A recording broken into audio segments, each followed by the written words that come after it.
déployé par étapes. On a commencé par tout ce qui était simulation, ce qui nous permettait d'avoir confiance dans les chiffres de l'outil pour vérifier que c'était les mêmes que chez nous, ce qui est le cas.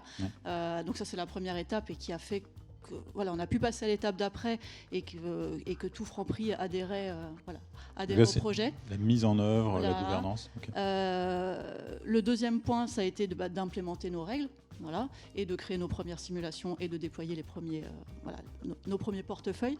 Donc ça, c'est fait, c'est en cours, ça fonctionne très bien. Et il nous en reste une à mettre en place qui sera effective, si tout va bien, dans les prochaines semaines.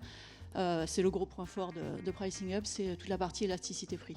Mais par contre, parfois, on a un contexte qui va nous amener à avoir des nouveaux cas d'usage, comme par exemple, évidemment, le contexte de l'inflation, qui va nous amener à revoir un petit peu notre copie. Donc, par exemple, là, on a cité trois sujets.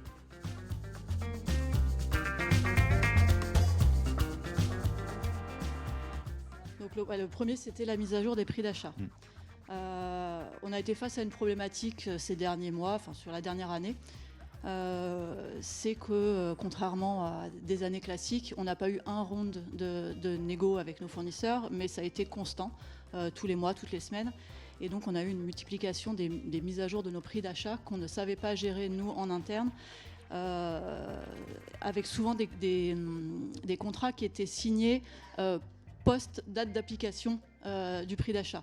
Donc nous, côté pricing, on n'avait absolument pas le temps d'attendre que ces prix d'achat redescendent dans nos systèmes pour bouger et pour soit répercuter, soit réajuster nos prix. Et là, Pricing Hub a été d'une grande aide.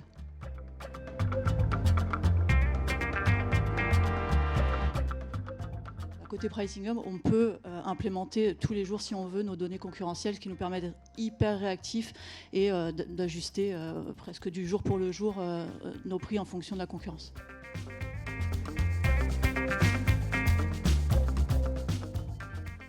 Il faut savoir que chez Franprix, il y a beaucoup de magasins, mais on a encore beaucoup de magasins aussi en étiquette papier. Donc comme je disais, on a une multiplication des rounds de négociation, donc potentiellement des milliers de produits qui peuvent changer à chaque fois. Un magasin d'étiquette papier, il y a un employé derrière qui tous les jours va aller sur son système de caisse et voir arriver 1000 étiquettes à changer, c'est juste pas possible. Donc pour nous, chez Franprix, il était hyper important de pouvoir prioriser nos descentes de prix, nos mises à jour de prix. Et là, pour le coup, pareil, Pricing Hub a su mettre en place un outil pour nous aider.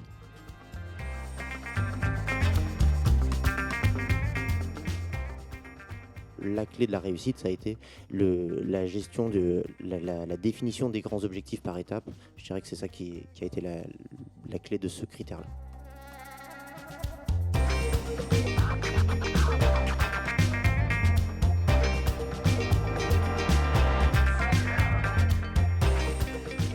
Les chiffres le prouvent, hein. Il n'y a rien de mieux que les chiffres. Sur tous les trois indicateurs qu'on regarde, que ce soit le volume, le chiffre d'affaires ou le profit, on est bien mieux disant en fait, sur les stratégies qu'on a mis en place dans l'outil que ce qui est resté en manuel.